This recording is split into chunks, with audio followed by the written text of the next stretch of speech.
Students, unit जो हम discuss कर रहे हैं जनरल ऑर्गेनिक केमिस्ट्री, कार्बनिक रसायन के कुछ बेसिक प्रिंसिपल्स जो रहते हैं वो इस यूनिट में डिस्कस किए जाते हैं, जिसमें हम लोग कल की क्लास में नाभिक स्नेही और उसके बाद कार्बधनायन, कार्बनिनायन और फ्री रेडिकल मुक्त मूलक डिस्कस कर चुके थे। इलेक्ट्रॉन स्नेही टॉपिक हमारा रह गया था, तो पहले हम इलेक्ट्रॉन स्नेही डिस्कस कर लेते हैं। उसके बाद हम प्रेरणिक प्रभाव और मीजोमेरिक इफेक्ट और अतिशयुग्मन, ये 3 टॉपिक डिस्कस करेंगे। इलेक्ट्रोफाइल, इलेक्ट्रॉन स्नेही। इलेक्ट्रॉन स्नेही मतलब इलेक्ट्रॉन लविंग स्पीशीज, जिसको इलेक्ट्रॉन से स्नेह है, जो इलेक्ट्रॉन से स्नेह रखता है। अब इलेक्ट्रॉन पे क्या आवेश होता है? इलेक्ट्रॉन पर माइनस, तो माइनस से स्नेह कौन रखेगा? प्लस। यानी इलेक्ट्रोफाइल जो होते हैं वो प्लस आवेश युक्त होते हैं, प्लस आवेश युक्त होते हैं, या तो प्लस आवेश युक्त होते हैं या फिर वे स्पीशीज होते हैं जिनमें केंद्रीय परमाणु का अष्टक पूरा नहीं होता। केंद्रीय परमाणु के पास 8 से कम इलेक्ट्रॉन होते हैं। 8 से कम इलेक्ट्रॉन हो तो वो 8 पूरे करना चाहेगा। मान लो कि इसमें 6 इलेक्ट्रॉन है तो वो 8 पूरे करना चाहेगा, तो 8 पूरे करने क्या करेगा? वो 2 इलेक्ट्रॉन ग्रहण करेगा, मतलब वो इलेक्ट्रॉन से स्नेह रखेगा, वो इलेक्ट्रॉन से स्नेह रखेगा, यानी इलेक्ट्रॉन स्नेही होगा, इलेक्ट्रोफाइल होगा, इलेक्ट्रॉन लविंग ग्रुप होगा। तो इलेक्ट्रॉन स्नेही वे स्पीशीज हैं जिनमें या तो जिन पर क्या होता है? धनावेश होता है, या जिनके केंद्रीय परमाणु के पास 8 से कम इलेक्ट्रॉन होते हैं। तो सभी धनावेशित स्पीशीज इसी कैटेगरी में आती हैं। जितने भी धनावेशित स्पीशीज हैं वो सब इलेक्ट्रोफाइल की कैटेगरी में आती है, इलेक्ट्रॉन स्नेही की कैटेगरी में आती है। और दूसरे जिनका अष्टक पूरा नहीं होता, अपूर्ण अष्टक होता है, एग्जाम्पल BF3, BeCl2, AlCl3, ये सब इलेक्ट्रॉन्स नहीं है, ये सब इलेक्ट्रॉन्स नहीं है। तो BF3 की बात करें अपने, तो बोरोन कितने नंबर पे आता है? 5 नंबर पर। तो बाह्य कोश में कितने इलेक्ट्रॉन होंगे बोरोन के? 3, क्योंकि 5 नंबर पर आता है तो पहले कोश में 2, दूसरे में 3, तो बाह्य कोश में 3 इलेक्ट्रॉन है। और BF3 में वो तीनों के तीनों इलेक्ट्रॉन बंद बनाने में जा चुके हैं। बी के पास बाह्य कोश में 3 इलेक्ट्रॉन थे और BF3 के केस में तीनों के तीनों बंद बनाने में गए। तो अब क्या हुआ? जब तीनों बंद बनाने में चले गए, तो जब तीनों इलेक्ट्रॉन बंद बनाने में चले गए तो बी के पास कितने इलेक्ट्रॉन हो गए? बी के पास 6 इलेक्ट्रॉन हो गए। अब ये 8 पूरे करना चाहेगा तो क्या करेगा? ये 2 इलेक्ट्रॉन ग्रहण करने की प्रवृत्ति रखता है, यानी इलेक्ट्रॉन लविंग स्पीशीज है, ये इलेक्ट्रॉन से स्नेह रखता है, तो ये इलेक्ट्रॉन स्नेही की कैटेगरी में आएगा। ऐसे BeCl2 है, सेम AlCl3 है। BeCl2 देखेंगे तो बेरिलियम कितने नंबर पे आता है? बेरिलियम 4 नंबर पर। बेरिलियम जो है वो 4 नंबर पर आता है। तो पहले कोश में कितने इलेक्ट्रॉन होंगे बेरिलियम के? 2, दूसरे में भी 2, यानी बाह्य कोश में 2 इलेक्ट्रॉन है इसके पास। तो जब BeCl2 बनेगा तो बाह्य कोश में 2 इलेक्ट्रॉन है और दोनों के दोनों बंद बनाने में चले गए, दोनों के दोनों बंद बनाने में चले गए, तो फ्री कोई नहीं बचा। तो अभी बेरिलियम के पास कितने इलेक्ट्रॉन हो गए? कुल 4 इलेक्ट्रॉन हो गए 2 बंदों में। तो ये भी 4 इलेक्ट्रॉन ग्रहण करना चाहेगा, मतलब ये भी इलेक्ट्रॉन लविंग स्पीशीज होगा, इलेक्ट्रॉन स्नेही होगा। सेम AlCl3 है, AlCl3। Al जो है वो कितने नंबर पे आता है? Al 13 नंबर पर, 13 नंबर पर आता है। तो पहले कोश में इलेक्ट्रॉन 2, दूसरे में 8, तो 10 हो गए, और तीसरे में 3, तो बाह्य कोश में 3 इलेक्ट्रॉन है और तीनों के तीनों बंद बनाने में चले गए। तो जब तीनों बंद बनाने में चले गए तो फ्री कितने बच्चे? कोई बचा क्या फ्री? नहीं बचा। और इलेक्ट्रॉन हो कितने गए इसके पास? कुल 6 इलेक्ट्रॉन हो गए। तो अभी भी इसका अष्टक पूरा नहीं है तो ये इलेक्ट्रॉन ग्रहण करेगा, मतलब इलेक्ट्रॉन स्नेही होगा। तो इलेक्ट्रॉन स्नेही स्पीशीज होती है वो या तो धनावेशित होती है और या फिर उनका अष्टक पूरा नहीं होता है, और ये इलेक्ट्रॉन क्या करती है, ग्रहण। ये इलेक्ट्रॉन ग्राही होते हैं, इलेक्ट्रॉन ग्राही, इलेक्ट्रॉन एक्सेप्टर होती है, इलेक्ट्रॉन एक्सेप्टर। और जो इलेक्ट्रॉन ग्रहण करता है, लुईस अवधारणा क्या कहती है, जो इलेक्ट्रॉन दान करता है वो तो क्या है, जो इलेक्ट्रॉन डोनेट करता है वो तो क्या है, लुईस क्षार है। और जो इलेक्ट्रॉन ग्रहण करता है वो क्या है, लुईस अमल है, लुईस अमल। तो ये जो इलेक्ट्रॉन्स नहीं होते हैं ये लुईस अमल होते हैं। इलेक्ट्रॉन्स नहीं स्पीशीज होती हैं वो लुईस एसिड होती है, लुईस अमल होती हैं, क्योंकि वो इलेक्ट्रॉन ग्रहण करती हैं। तो जो इलेक्ट्रॉन दाता होते हैं वो लुईस क्षार होते हैं, और जो इलेक्ट्रॉन ग्राही होते हैं वो लुईस अमल होते हैं। तो ये इलेक्ट्रॉन ग्राही हैं, इसलिए ये लुईस अमल है। Clear?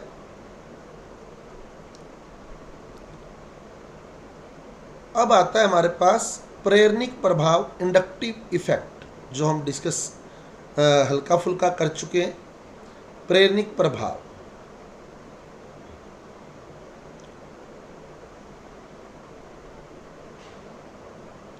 Inductive effect, inductive effect क्या था? इंडक्टिव इफेक्ट, प्रेरणिक प्रभाव क्या था, बताया था आपको। सिग्मा बंध के इलेक्ट्रॉन जो होते हैं वो बॉन्ड में किसी एक समूह की ओर या एक परमाणु की ओर शिफ्ट हो जाते हैं ना। जैसे CH3Cl वाला एग्जाम्पल किया था हमने, तो CH3Cl के अंदर ये सिग्मा बॉन्ड है, CH3Cl के अंदर ये सिग्मा बॉन्ड है। किसके पास चले जाएंगे ये इलेक्ट्रॉन, किसकी ओर शिफ्ट होंगे, Cl की ओर, Cl की ओर। तो Cl पर माइनस आ जाएगा, CH3 पर प्लस आ जाएगा। तो जब सहसंयोजक बंध में कार्बन अपने से भिन्न विद्युत ऋणता वाले परमाणु से जुड़ जाता है, जब कार्बन अपने से भिन्न विद्युत ऋणता वाले परमाणु से जुड़ जाता है, यानी कार्बन किसी ऐसे परमाणु या ऐसे ग्रुप से, ऐसे एटम से अटैच हो जाता है जिसकी इलेक्ट्रोनेगेटिविटी उससे अलग है, तो क्या होगा, सिग्मा बंध के इलेक्ट्रॉन जो है वो स्थायी रूप से विस्थापित हो जाते हैं। अगर वो अधिक विद्युत ऋणता वाला है तो उसकी ओर चले जाएंगे, अगर वो कम विद्युत ऋणता वाला है तो कार्बन की ओर आ जाएंगे। तो यदि कार्बन श्रृंखला में कार्बन अपने से भिन्न विद्युत ऋणता वाले ग्रुप से जुड़ा हो, अपने से भिन्न विद्युत ऋणता वाले समूह से जुड़ा हो, तो क्या होगा, तो सिग्मा बंध के इलेक्ट्रॉन का स्थायी विस्थापन हो जाएगा, यानी शिफ्टिंग हो जाएगी। इस प्रभाव को हम क्या कहते हैं, प्रेरणिक प्रभाव, इंडक्टिव इफेक्ट, इंडक्टिव इफेक्ट बोलते हैं। तो इसमें जो दो प्रकार का इफेक्ट होता है, ये प्रेरणिक प्रभाव, दो प्रकार का प्रभाव होता है प्रेरणिक प्रभाव, इंडक्टिव इफेक्ट। कौन कौन सा? एक तो प्लस आई प्रभाव और एक माइनस आई प्रभाव। प्लस आई प्रभाव कौन लगाएगा? प्लस आई प्रभाव जो इलेक्ट्रॉन को प्रतिकर्षित करते हैं, वे समूह जो इलेक्ट्रॉनों को प्रतिकर्षित करते हैं, प्लस आई प्रभाव दर्शाते हैं। जो इलेक्ट्रॉन को प्रतिकर्षित करते हैं प्लस आई प्रभाव दर्शाते हैं। या फिर हमने क्या कहा था, या जिनकी विद्युत ऋणता या जिनमें इलेक्ट्रॉन आकर्षित करने की क्षमता हाइड्रोजन से कम होती है। कई बार ये लाइन आ जाती है पेपर में, जिनमें इलेक्ट्रॉन आकर्षित करने की क्षमता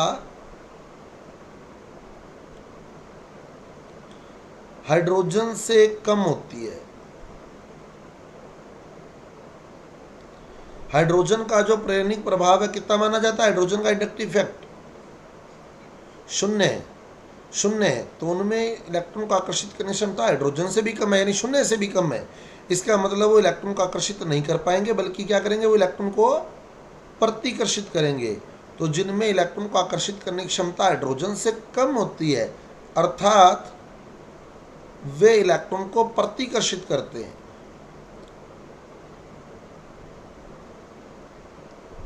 वे इलेक्ट्रॉन को प्रतिकर्षित करते हैं, तो वो होते हैं धनात्मक प्रेरणिक प्रभाव वाले ग्रुप। समस्त एल्किल समूह इसी कैटेगरी में आते हैं।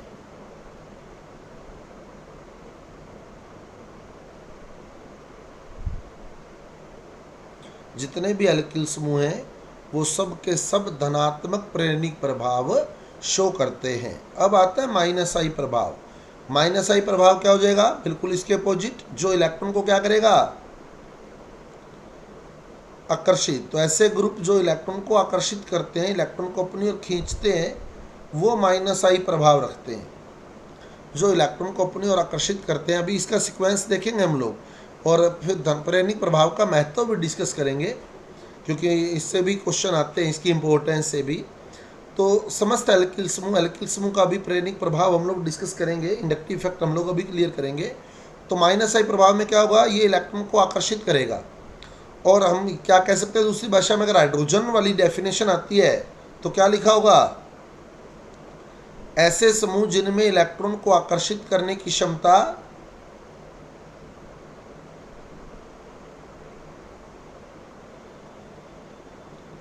हाइड्रोजन से क्या है? हाइड्रोजन से अधिक है। ये लाइन आ जाती है कई बार, तो ये विशेष ध्यान रखिएगा। तो जिनमें इलेक्ट्रॉन को आकर्षित करने की क्षमता हाइड्रोजन से अधिक है, उनका प्रभाव माइनस आई प्रभाव होता है। अब माइनस आई प्रभाव में कौन कौन से ग्रुप आते हैं?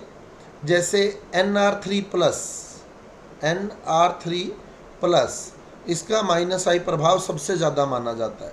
NR3+ का जो ग्रुप्स का सीक्वेंस है, जिनमें से क्वेश्चन आता है, ये क्वेश्चन 1-2 बार आया हुआ है, सर्वाधिक माइनस आई प्रभाव वाला ग्रुप है, तो वो सीक्वेंस के अकॉर्डिंग आपका चलेगा। तो NR3+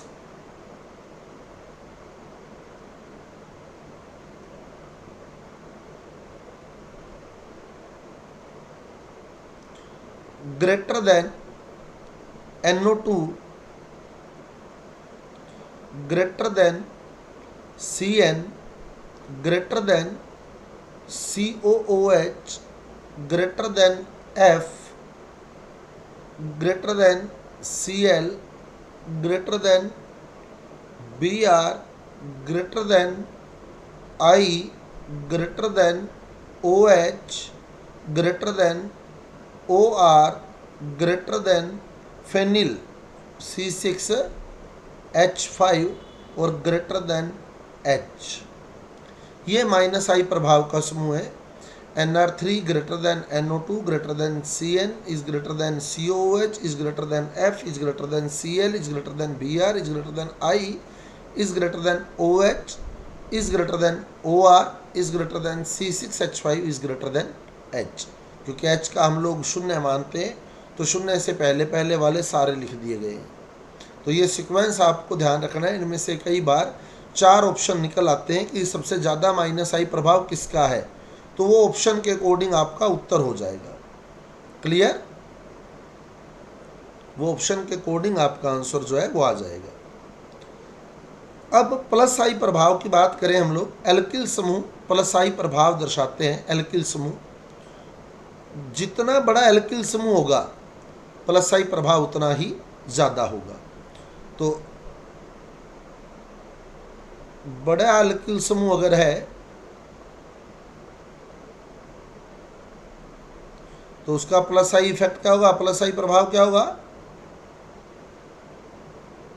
अधिक।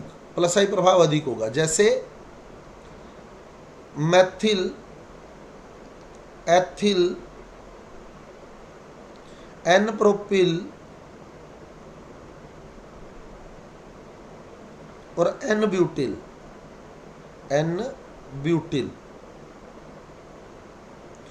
तो जो सबसे बड़ा है उसका प्लस आई प्रभाव भी सबसे ज़्यादा होगा। तो एल्किल समूह बड़ा है तो उसका प्लस आई प्रभाव ज़्यादा होगा, तो सबसे ज़्यादा प्लस आई प्रभाव किसका हो जाएगा? एन ब्यूटिल का। एन ब्यूटिल का एन प्रोपिल से ज़्यादा होगा और एन प्रोपिल का एथिल से ज़्यादा होगा और एथिल का मैथिल से ज़्यादा होगा। तो जितना बड़ा, ये रेखीय लिया हमने, अभी शाखित नहीं किया, तो जितना बड़ा समूह आता है, जितना बड़ा एल्किल समूह आता है, उसका प्लस आई प्रभाव उतना ही ज़्यादा होता है। और अगर इनमें शाखन आ जाए, शाखन बढ़ने पर, ब्रांचिंग बढ़ने पर, शाखन यानी ब्रांचिंग बढ़ने पर प्लस आई प्रभाव क्या होता है? जैसे जैसे शाखन बढ़ेगा वैसे वैसे प्लस आई प्रभाव बढ़ेगा। जितना ज़्यादा शाखन होगा प्लस आई प्रभाव उतना ही ज़्यादा होगा। जैसे देखें अपने,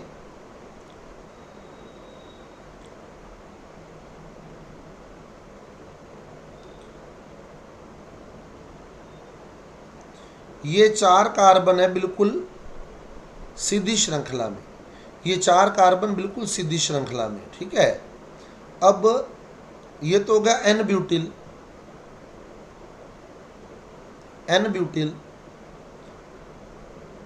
एक अपने ले लिया isobutyl,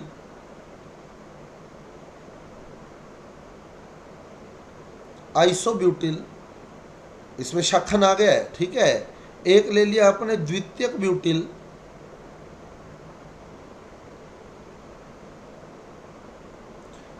two degree butyl group, secondary butyl group, और एक ले लिया तृतीयक ब्यूटिल,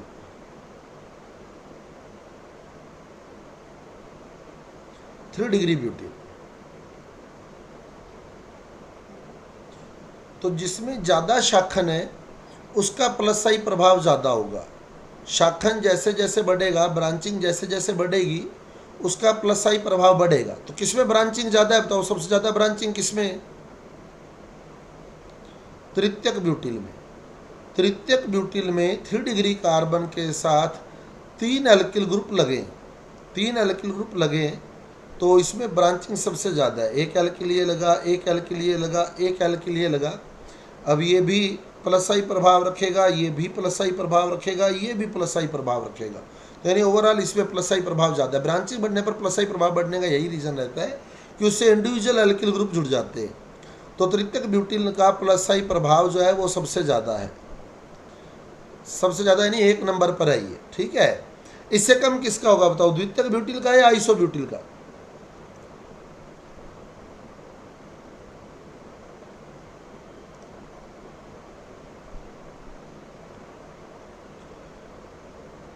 द्वितीयक ब्यूटिल का, द्वितीयक ब्यूटिल का होगा। कैसे देखो, अब आगे ये किसी ना किसी से जुड़ा हुआ है, अपने इसको यहाँ एक्स से मान लेते हैं कि एक्स से जुड़ा हुआ है, ठीक है।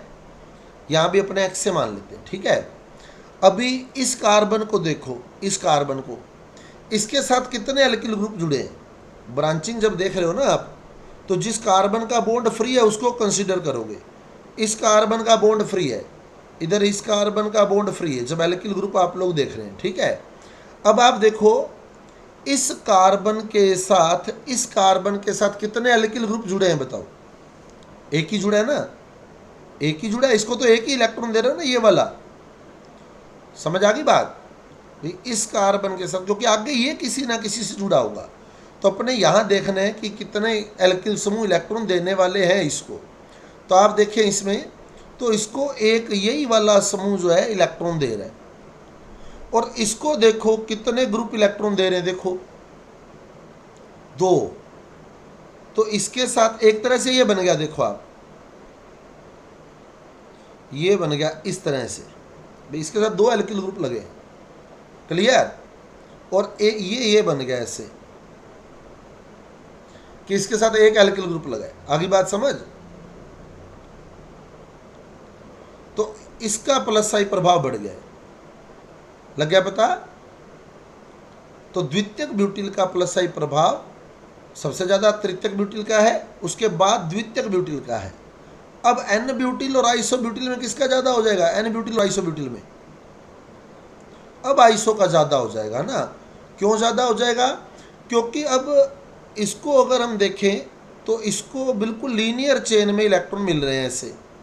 भाई इसने पहले इसको इलेक्ट्रॉन दिए, फिर इसने इसको, फिर इसने इसको। अब जबकि इस कार्बन पर जो इलेक्ट्रॉन घनत्व है, अब दोनों का कंपैरिजन करो, देखो ये सेम हो गया, देखो ये वाला और ये वाला तो सेम है, CH2 ठीक है।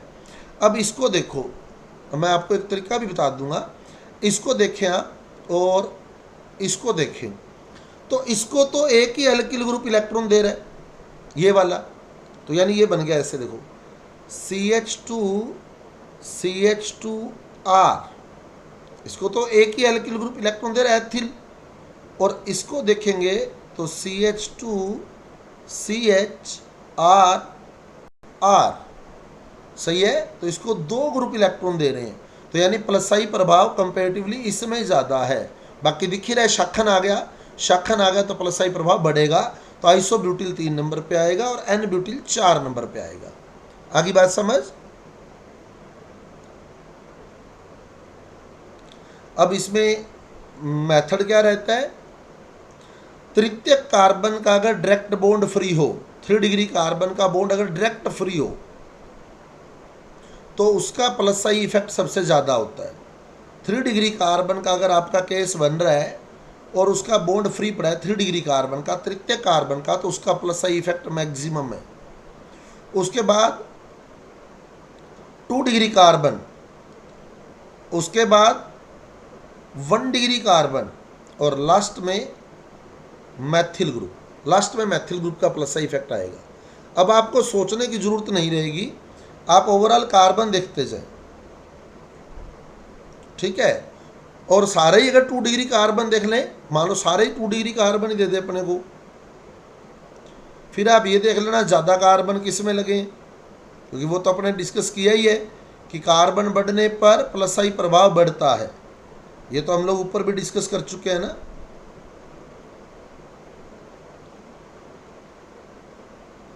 तो यहाँ भी अपने 2-2 कार्बन कर देते हैं।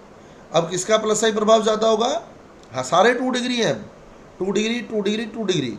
अब सारे 2 डिग्री है तो 2 डिग्री में नंबर ऑफ कार्बन कंसिडर कर लोगे आप, जिसमें कार्बन ज़्यादा है उसका प्लस आई प्रभाव ज़्यादा होगा, तो सबसे ज़्यादा प्लस आई प्रभाव इसका हो जाएगा। क्लियर? अब 3 डिग्री मान लो, जैसे अभी ऊपर वाला देखो, एन ब्यूटिल और आइसो ब्यूटिल का केस देखो, वहाँ से क्लियर करो आप।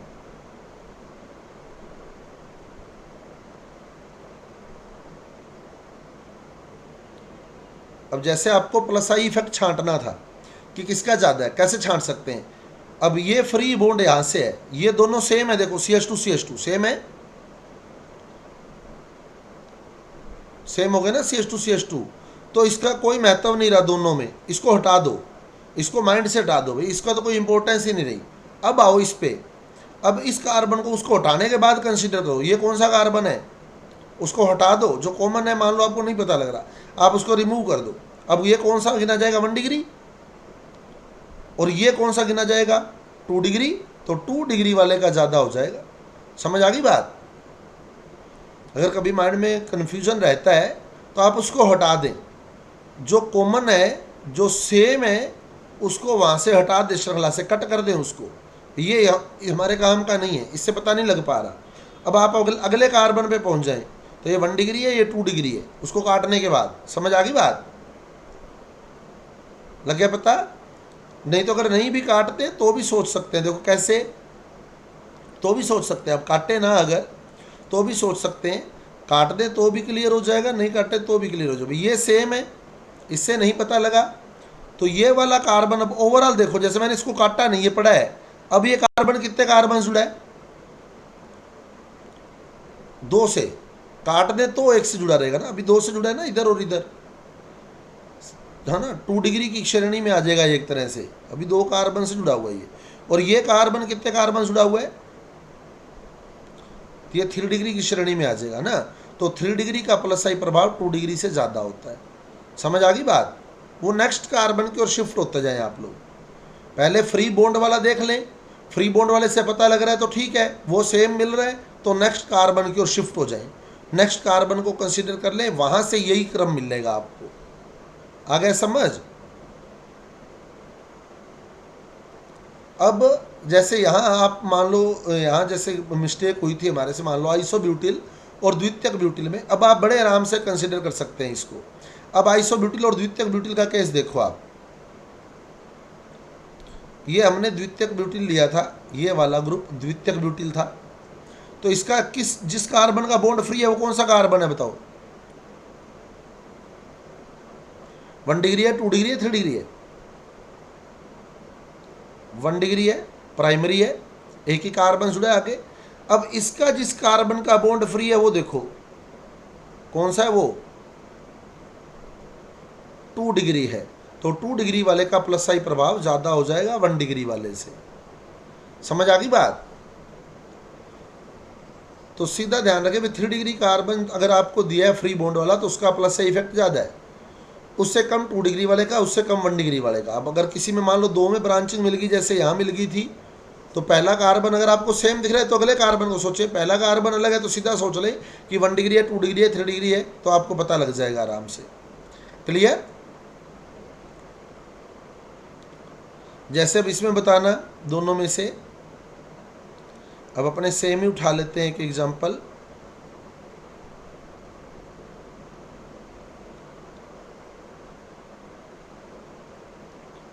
अब जैसे आगे ब्रांचिंग करेगा वो ना, आगे ब्रांचिंग करेगा,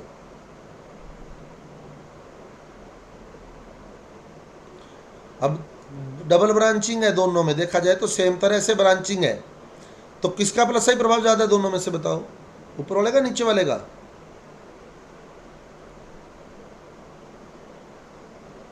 ऊपर वाले का, इसका प्लस आई प्रभाव ज्यादा गिना जाएगा। कैसे पता लगा? ये सेम हो गया।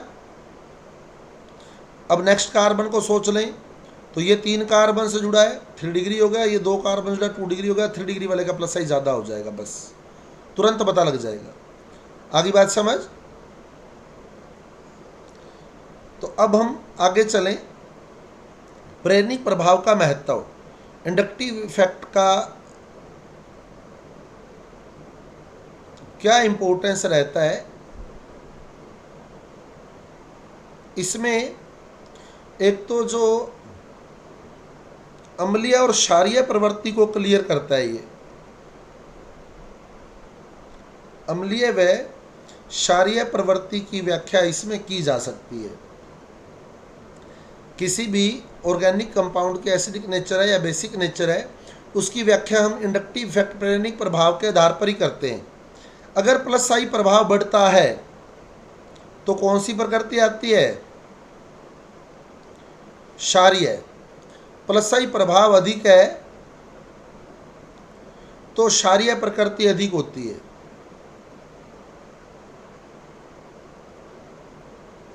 और अगर कोई माइनस आई प्रभाव वाला ग्रुप आ गया,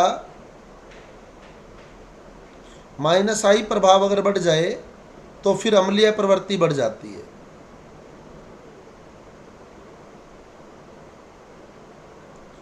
समझ आ गई बात? ये प्लस आई और माइनस आई प्रभाव अभी क्लियर करेंगे एग्जांपल्स। देखो, प्लस आई प्रभाव अधिक है तो कौन सी प्रकृति ज्यादा होगी?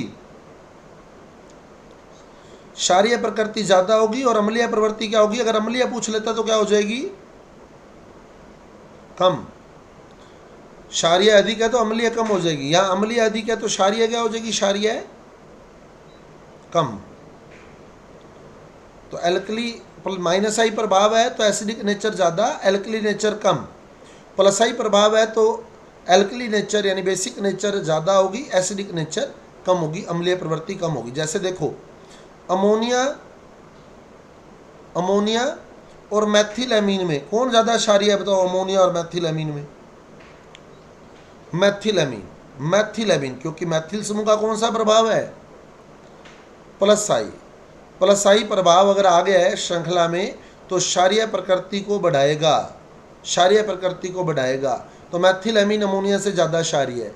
उसका कारण यही है कि मैथिल समूह का प्लस आई प्रभाव है जो क्षारीय प्रवृत्ति को बढ़ा देता है। तो जैसे जैसे प्लसाई प्रभाव बढ़ता है क्षारीय प्रवृत्ति बढ़ती है, अम्लीय प्रवृत्ति घटती है। अब अम्लीय प्रवृत्ति का भी देख लो प्लसाई प्रभाव से लेकर, जैसे फार्मिक अम्ल का सूत्र होता है HCOOH, और एसिटिक अम्ल CH3COOH। कौन ज्यादा अम्लीय दोनों में से? अम्लीय कौन ज्यादा है, फार्मिक या एसिटिक? फार्मिक ज्यादा अम्लीय या एसिटिक ज्यादा अम्लीय? फार्मिक अम्ल ज्यादा अम्लीय है। क्यों? क्योंकि एसिटिक अम्ल में मैथिल समूह का प्लसाई प्रभाव आ गया, मैथिल समूह का प्लसाई प्रभाव आ गया। तो अगर प्लसाई प्रभाव आ गया है तो क्षारीय प्रकृति ज्यादा होगी, अम्लीय प्रवृत्ति कम होगी। तो प्लसाई प्रभाव क्या करेगा, अम्लीय प्रवृत्ति को क्या कर देगा, कम कर देगा, अम्लीय प्रवृत्ति को कम कर देगा। और यहाँ कोई प्लसाई प्रभाव है नहीं, तो यहाँ अम्लीय प्रवृत्ति ज़्यादा हो जाएगी कंपेरेटिवली एसिटिक अम्ल के। एसिटिक अम्ल से ज़्यादा अम्लीय है फार्मिक अम्ल। तो जहाँ प्लसाई प्रभाव आएगा वहाँ क्षारीय प्रकृति ज़्यादा होगी, अम्लीय प्रवृत्ति कम होगी। क्लियर बात? अब माइनस आई प्रभाव का केस देख लो। माइनस आई प्रभाव का केस, माइनस आई प्रभाव के केस में आप देख सकते हो, एक तो एसिटिक अम्ल ले लिया, जैसे मान लो एसिटिक अम्ल, अब एक फार्मिक अम्ल है, फार्मिक अम्ल, अब एक फ्लोरो एसिटिक अम्ल है, फ्लोरो एसिटिक अम्ल, फ्लोरो एसिटिक अम्ल।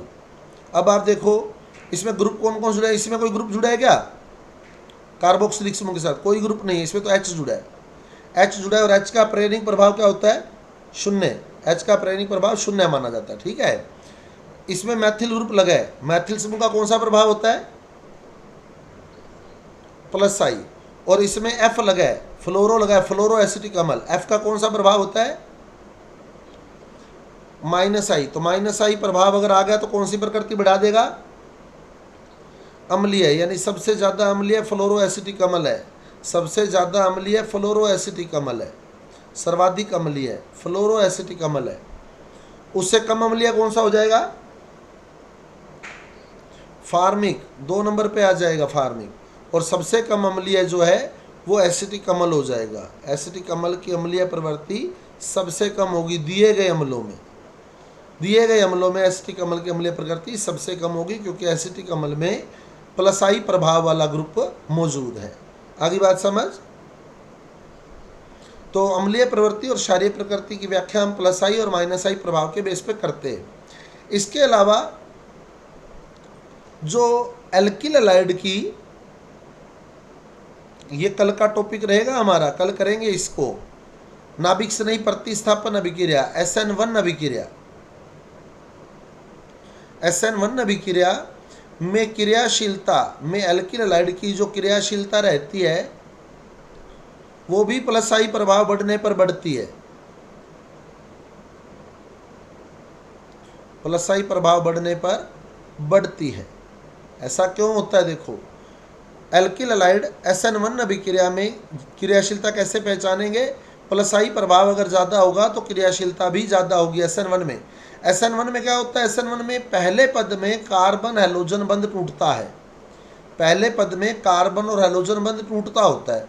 अब आप देखो, एक तो मेरे पास प्राथमिक एल्किल हैलाइड है, प्राथमिक एल्किल हैलाइड है, जैसे मान लो मैं मैथिल हैलाइड ले लेता हूँ, CH3Cl, पहले मैथिल हैलाइड है, फिर मैंने एक H हटाकर एक CH3 लगा दिया, यानी यहाँ से H हटाया और यहाँ एक CH3 लगा दिया, ठीक है, CH3।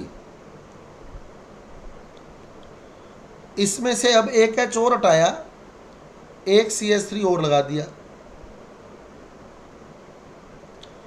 अब ये वाला H भी हटा दूंगा और एक CH3 और लगा दूंगा। तो ये 4 अलग अलग एल्किल हैलाइड मैंने आपके सामने लिख दिए। ये मैथिल हैलाइड, ये एथिल यानी 1 डिग्री, ये आइसोप्रोपिल यानी 2 डिग्री, और ये तृतीयक ब्यूटिल यानी 3 डिग्री एल्किल हैलाइड। अब इसमें क्या होता है, पहले पद में कार्बन और हैलोजन वाला बंध टूटता है, ये बंध टूटेगा, ये बंध टूटेगा। टूटेगा कैसे, जब C जो है वो Cl को इलेक्ट्रॉन दे देगा। Cl पे माइनस आना है, इस तरह से टूटता है ये। इसमें जो C होता है ये सिग्मा बंध के इलेक्ट्रॉन Cl को दे देता है। अब कौन सा C Cl को आसानी से इलेक्ट्रॉन दे सकता है? वो ये वाला C, तृतीयक कार्बन जो है वो Cl को आसानी से इलेक्ट्रॉन दे सकता है। क्यों दे सकता है? देखो, मैथिल समूह का कौन सा प्रभाव है? मैथिल समूह का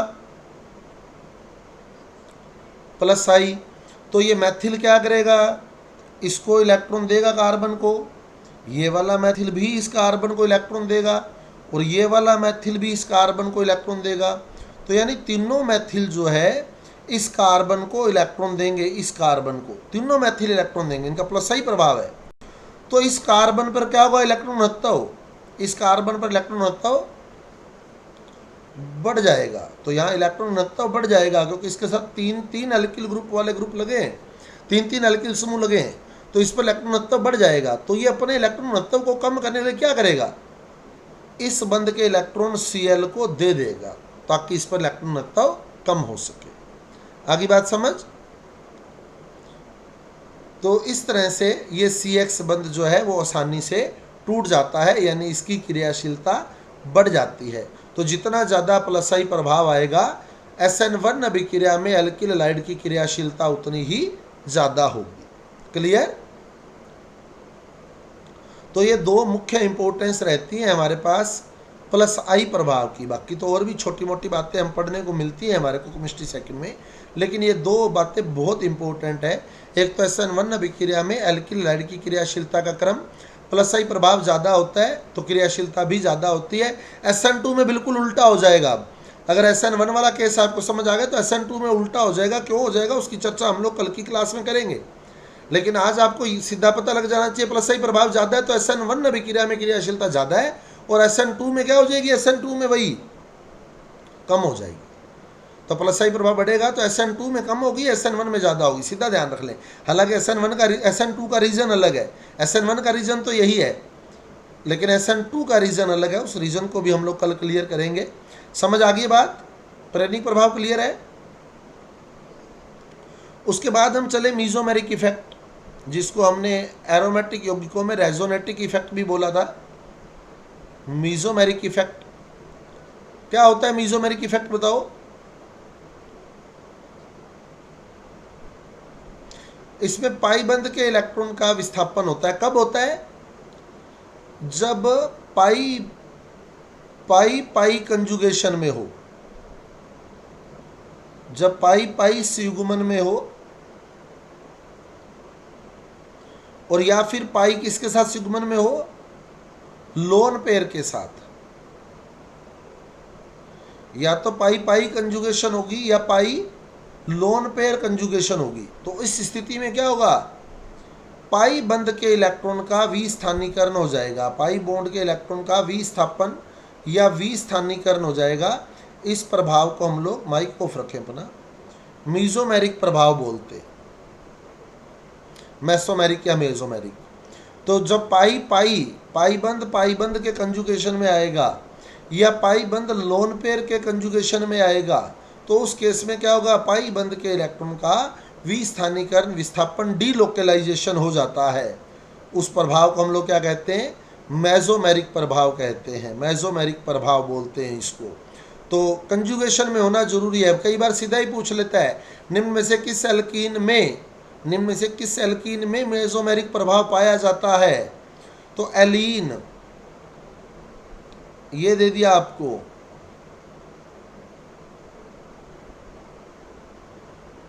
या सी आएगा। जैसे एक एल्कीन ये दे दी डाईईन, किस डाईईन में मीजोमेरिक प्रभाव लगेगा ये हम आपको पहले भी बता चुका हूं। ऐसे वो कई एल्कीन ने आपको बना कर दे देगा। तो क्या देखना होता है उस केस में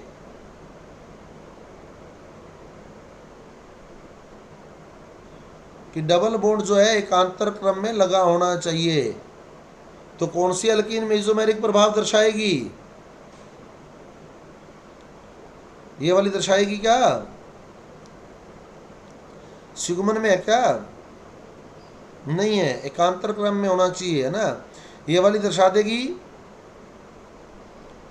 ये भी नहीं दर्शाएगी, ये वाली, ये भी नहीं दर्शाएगी, 4 नंबर वाली दर्शा देगी, है ना। यहाँ CH2 आएगा, CH2 4 नंबर वाली दर्शा देगी, क्योंकि डबल सिंगल डबल, तो इसमें मेसोमेरिक इफेक्ट लग जाएगा। मेसोमेरिक इफेक्ट दो प्रकार का होता है, एक तो +M और एक -M। अब +M को ही +R भी पढ़ सकते हैं आप लोग, -M को -R भी पढ़ सकते हैं। अगर एरोमेटिक यौगिक आ गए तो उसको +R बोल दिया जाता है, बाकी एरोमेटिक यौगिकों में कई बार +M भी लिख दिया जाता है, उससे फ़र्क नहीं पड़ता है कोई, दोनों की कैटेगरी सेम ही होती है, +M -M, और या कह सकते हैं +R -R। +M क्या होगा? +M यदि पाई बंध के इलेक्ट्रॉन कार्बन की ओर जा रहे हैं,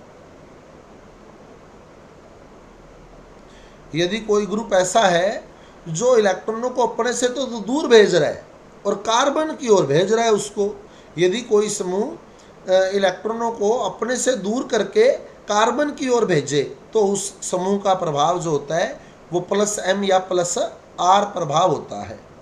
और यदि पाई बंध के इलेक्ट्रॉन द्विबंधित कार्बन से दूर जा रहे हैं, यानी कोई ग्रुप ऐसा है जो इलेक्ट्रॉनों को अपनी ओर खींच रहा है, कार्बन से लेकर अपनी ओर खींच रहा है, तो उसका प्रभाव कौन सा होगा? -M या -R। समझ आ गई बात? ये मैंने क्लियर भी किया था आपको पीछे, जैसे हमने बात की थी वाइनिल हैलाइड की, तो ये पाई बॉन्ड है और ये लोन पेयर के साथ कंजुगेशन में है, लोन पेयर के साथ कंजुगेशन में है, पाई बंध के इलेक्ट्रॉन लोन पेयर के साथ कंजुगेशन में। अब क्या होगा बताओ? Cl वाले इलेक्ट्रॉन यहाँ आ जाएंगे और पाई बंध के इलेक्ट्रॉन यहाँ चले जाएंगे, तो पाई बंध के इलेक्ट्रॉन किसकी ओर शिफ्ट हो रहे हैं? कार्बन की ओर या कार्बन से दूर? कार्बन पर गए हैं या कार्बन से दूर गए हैं? कार्बन पर आ गए, कार्बन पर आ गए, है ना। पाई बंध के इलेक्ट्रॉन कार्बन पर आ गए, तो कार्बन पर माइनस आ गया है, यहीं से पता लग जाना चाहिए, कार्बन पर माइनस आ जाएगा इस केस में। यहाँ सिंगल बॉन्ड रह गया और यहाँ डबल बॉन्ड बन गया, अब इसमें से इलेक्ट्रॉन रह गए 4 और आवेश आ गया प्लस। तो ये जो Cl का प्रभाव है ये +M प्रभाव कहलाता है, धनात्मक मेसोमेरिक प्रभाव कहलाता है। यानी यदि कोई समूह इलेक्ट्रॉनों को अपने से दूर कर रहा है और कार्बन की ओर पाई बंध के इलेक्ट्रॉन स्थानांतरित हो रहे हैं, तो उस समूह का प्रभाव जो होता है वो +M प्रभाव होता है। आगे बात समझ? ऐसे हमने एक्रोलीन डिस्कस किया था,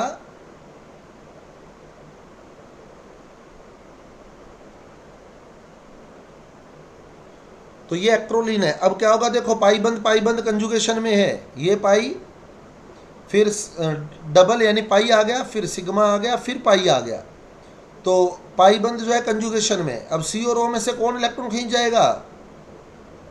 O इलेक्ट्रॉन खींच जाएगा। तो अब ये ग्रुप जो है इलेक्ट्रॉन को अपनी ओर खींच रहा है, इलेक्ट्रॉन को अपनी ओर खींच रहा है, और ये जो दूसरे पाई बंद के इलेक्ट्रॉन है वो इधर आ जाएंगे। यानी अब पाई बंद के इलेक्ट्रॉन कार्बन से दूर जा रहे हैं, कार्बन पर प्लस आएगा। जब पाई बंद के इलेक्ट्रॉन कार्बन की ओर जाएंगे तो कार्बन पर माइनस आ जाएगा, क्योंकि इलेक्ट्रॉन घनत्व बढ़ जाएगा उस पर। और यदि पाई बंद के इलेक्ट्रॉन कार्बन से दूर जा रहे हैं तो कार्बन पर प्लस आ जाएगा। अब आप चेक कर सकते हैं, अब ये बनेगा CH2, यहाँ एक बंद रह गया, CH double bond CH single bond O-। अब इस C पर प्लस आ गया है, मतलब पाई बंद के इलेक्ट्रॉन इस कार्बन से दूर चले गए। किधर चले गए? इस ग्रुप की ओर आ गए। समझ आ गई बात? तो यदि पाई बंद के इलेक्ट्रॉन कार्बन से दूर जा रहे हैं, यानी कार्बन पर प्लस आ रहा है, तो उसका प्रभाव -M प्रभाव होता है, उस ग्रुप का प्रभाव। यानी यहाँ CHO का जो प्रभाव है, CHO का जो प्रभाव है वो -M प्रभाव बोला जाएगा। और यही अगर वल्लय में होता तो -R या +R बोल सकते थे हम लोग। समझ आ गई बात? बाकी वल्लय वाले में भी +M -M ही लिख देता है। क्लियर? लग गया पता? अब यदि ये वलय में जुड़े होते हैं, यदि ये ग्रुप वलय में जुड़े होते हैं, प्लस एम और प्लस आर वाले ग्रुप, यदि ये वलय के साथ जुड़े हों और माइनस एम या माइनस आर वाले ग्रुप वलय के साथ जुड़े हों, तो प्लस एम वाला अगर वलय में जुड़ा है, प्लस एम वाला ग्रुप, प्लस एम प्रभाव वाला ग्रुप जो होता है वो ऑर्थो व पैरादिष्टकारी होता है। ऑर्थो और पैरा डायरेक्टिंग होता है। ये क्वेश्चन सीधा आता है, निम्न से कौन सा समूह ऑर्थो पैरादिष्टकारी है। और यदि कोई माइनस एम या माइनस आई प्रभाव वाला ग्रुप वलय में जुड़ गया है,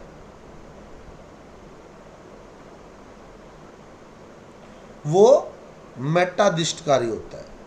मेटादिष्टकारी, वो मेटादिष्टकारी होता है। अब इसको पहचानने का तरीका क्या है?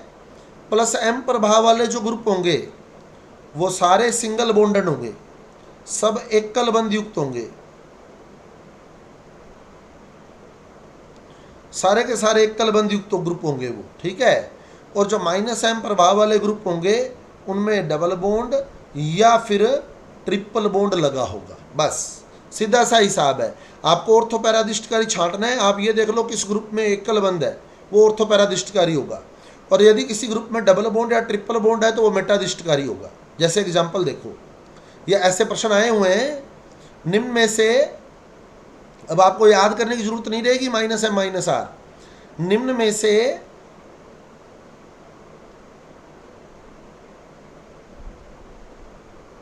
माइनस एम प्रभाव वाला समूह है, तो माइनस एम का पता कैसे लगेगा? डबल बॉन्ड या ट्रिपल बॉन्ड कंटेनिंग होगा ये, ठीक है। ऑप्शन देगा आपको AOH, BNHR, CCN और DCl। तो कौन सा माइनस एम वाला हो जाएगा? CN। यहीं से आपको पता लग जाना चाहिए। OH में सारे बॉन्ड सिंगल हैं, NHR में भी सारे बॉन्ड सिंगल हैं, Cl है ही सिंगल वाला, और C और N में कौन सा बॉन्ड होता है? Triple bond. तो ट्रिपल बॉन्ड आते ही आपका आंसर ये होगा। सोचने की जरूरत नहीं रहेगी आपको। समझ आ गई बात? छांट दोगे आराम से। बाकी एग्जाम्पल याद करने की जरूरत नहीं है, एकल बंध युक्त सीधा चलते जाओ। NH2 है, OH है, Cl है, CH3 है, OR है, NHR है, ये सारे के सारे सिंगल बॉन्डेड वाले हैं। माइनस एम में जाओगे तो एल्डिहाइड है, कीटोन है, कार्बोक्सिलिक एसिड है, सल्फोनिक एसिड है, NO2 है, CN है, ये सारे के सारे मेटादिष्टकारी हो जाएंगे, माइनस एम प्रभाव वाले हो जाएंगे। सब में डबल बॉन्ड आता है इनमें, और भी डबल बॉन्ड वाले जो आएंगे इसी कैटेगरी में आएंगे। समझ आ गई बात? तो बड़े आराम से आप लोग छांट सकते हैं। प्लस एम प्रभाव में कौन से आ जाएंगे? प्लस एम में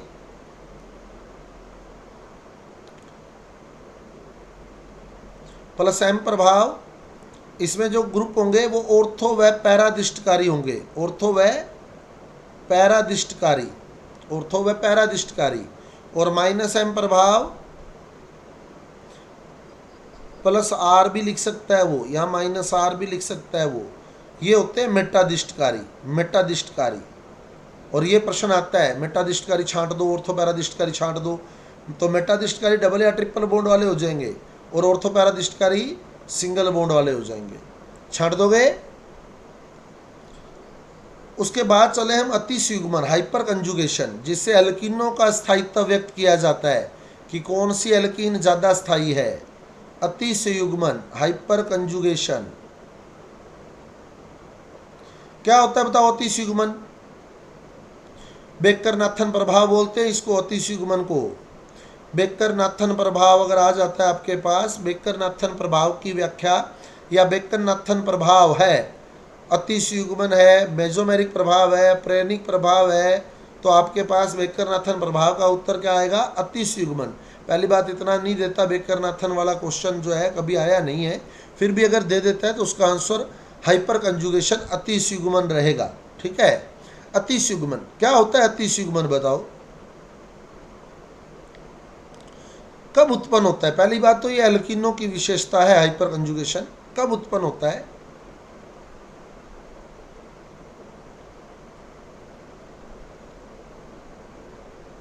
जैसे ये सी डबल बॉन्ड सी है, C double bond C alkene हो गया, ये सी डबल बॉन्ड सी आएगा एल्कीन में, है ना। अब इसके साथ एक कार्बन लगा है, ये वाला, ये अल्फा कार्बन गिना जाता है, ये अल्फा कार्बन गिना है क्योंकि ये ग्रुप हो गया तो ये अल्फा कार्बन हो गया। ठीक है, समझ आ गई बात। अब अगर इस अल्फा कार्बन के पास कोई हाइड्रोजन लगा है, कोई हाइड्रोजन लगा है, अल्फा कार्बन के पास हाइड्रोजन लगा है, CH बॉन्ड है, यानी कि CH सिग्मा बॉन्ड है, और उसके अल्टरनेट में, या आप यूं भी बोल सकते हैं कि उस CH बंध के एकांतर क्रम में द्विबंध उपस्थित है। जैसे ये CH बंध आ गया, CH बंध आ गया, अब एक बंध छूटना चाहिए, ये छूट गया, और फिर डबल बॉन्ड आ गया।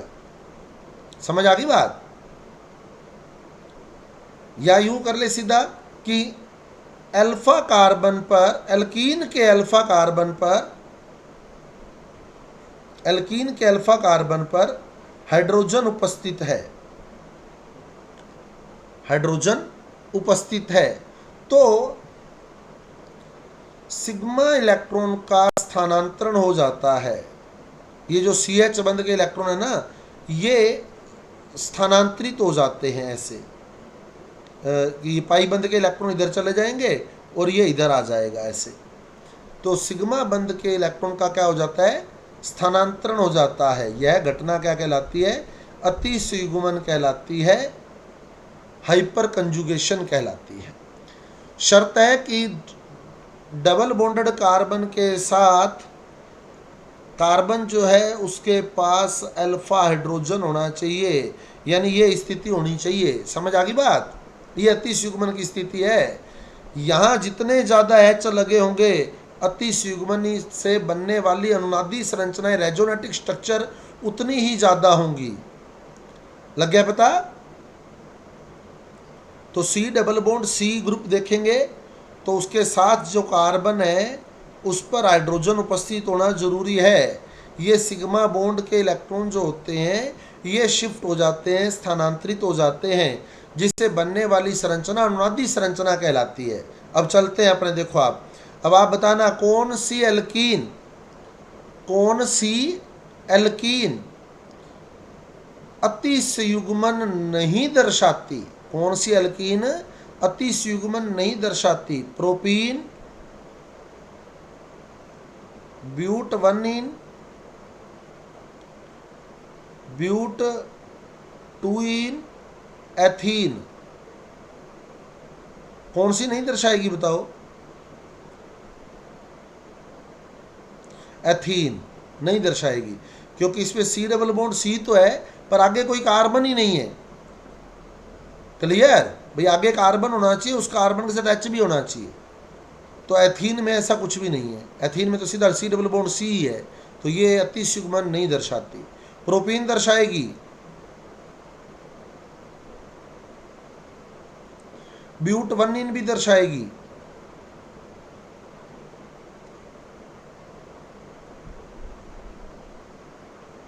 ब्यूट 2-इन भी दर्शाएगी।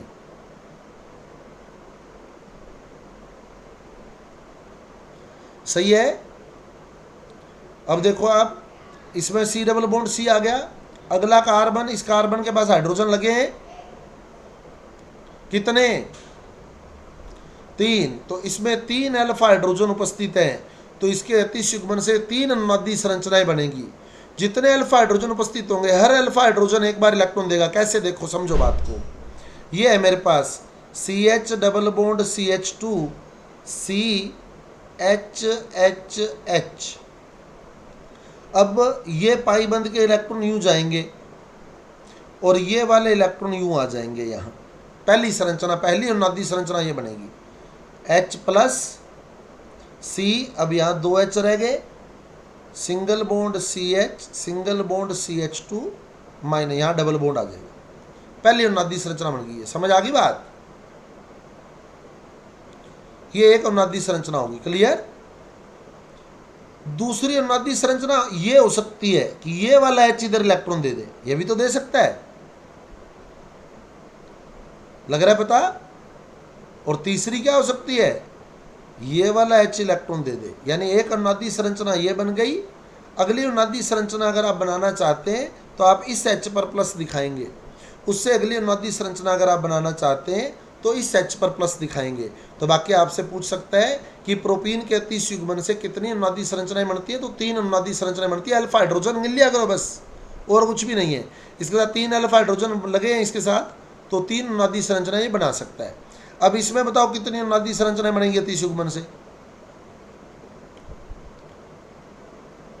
डबल बॉन्ड वाला कार्बन छांट लो पहले, 2 डबल बॉन्ड वाला कार्बन पहले छांट लिया, उससे अगला कार्बन देखना है।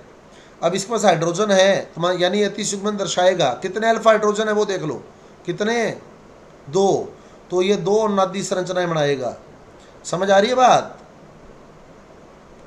अब ये C डबल बॉन्ड C छांट लो, अब बताओ ये कितनी अनुनादी संरचनाएं बनाएगा, 6 अल्फा हाइड्रोजन है इसके पास, ये भी अल्फा कार्बन हो गया, ये भी अल्फा कार्बन हो गया, 3 H ये पड़े, 3 H ये पड़े, तो 6 अल्फा हाइड्रोजन है, 6 अनुनादी संरचनाएं बनाएगा। समझ आ गई बात। तो जितनी ज्यादा अनुनादी संरचनाएं बनती हैं स्थायित्व उतना ही क्या होता है, ज्यादा होता है। तो अगर आपसे स्थायित्व पूछ लेता है तो यहां ब्यूट2 सर्वाधिक स्थायी है। तो एल्कीनों के स्थायित्व की व्याख्या जो होती है वो अतिश युग्मन के आधार पर की जाती है। अतिश युग्मन से बनने वाली अनुनादी संरचनाएं जितनी ज़्यादा होती है वो एल्कीन उतनी ज़्यादा स्थायी होती है। तो ब्यूट2 यहाँ सर्वाधिक स्थायी मानी जाती है। लग गया पता, समझ आ गई बात। तो आपसे या तो पूछेगा कितनी अनुनादी संरचनाएं बनेगी, बाकी हमें कोई एक्सप्लेनेशन नहीं करनी है वहाँ, क्योंकि हमें ये अनुनादी संरचनाएं बनाने की जरूरत नहीं है। बाकी आपको पता होना चाहिए कैसे बनती हैं, वो मैंने आपको एक बना के दिखा दी है। अगर आप दूसरी बनाना चाहते हैं तो आप यूँ बना सकते हैं, दूसरे H पर प्लस लगाएंगे, ये दूसरी अनुनादी संरचना बन गई। तीसरी अनुनादी संरचना बनाना चाहते हैं तो पहले इस H पर प्लस लगाया था, अगली बार इस H पर प्लस दिखा दिया, अब इस H पर प्लस दिखा देंगे, तो ये तीसरी अनुनादी संरचना बन जाती है। समझ आ गई बात। तो ये बनता है अतिश युग्मन। अतिश युग्मन, और अतिश युग्मन से हम लोग एल्कीनों के स्थायित्व की व्याख्या करते हैं। कई बार सीधा ही प्रश्न आ जाता है, एल्कीनों के स्थायित्व की व्याख्या किस घटना से की जाती है, तो किस घटना से की जाती है, अतिश युग्मन से, हाइपर कंजुगेशन से। क्लियर है टॉपिक।